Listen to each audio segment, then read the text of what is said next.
everyone, good morning. Our Bible verse for today is all about 1 John 3, 2-3.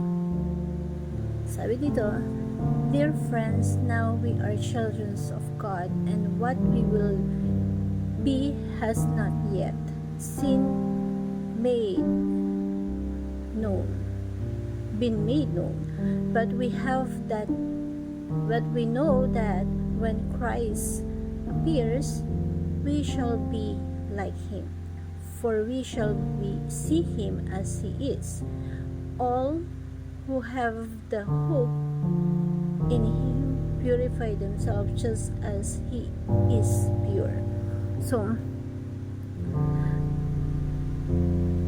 ito pong verse po na to is ang teaching sa atin ito, Jesus become like us at the first coming so that we can become like him on the second coming. So, i-prepare na natin yung sarili natin as if we are like Christ.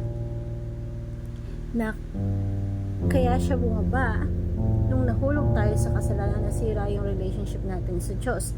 Nahirapan tayo na makipag-usap sa Kanya. Like, nangyari dun sa Garden of Eden, diba? Yung si Eva at Adan, ganun lang kabilis sila makipag-communicate kay God. Because of the sin, nahirapan na tayo. Nasira yung relationship with God. We can enter the temple of God na kapag pumasok ka doon, is ikamamatay mo. Ngayon yun. So we cannot have fellowship with God because of what happened. That's why Jesus become like us to start the fellowship with human. Nakapag-fellowship yung mga sinaunang tao, like sila Peter, John, nakapag-fellowship sila with God or Jesus Christ. Jesus become like us at the first coming so that we can become like him on the second coming. Mga anak tayo ng Diyos, binabago tayo ng Diyos araw-araw. Someday magiging perfect tayo sa pagdating ng ating Panginoon.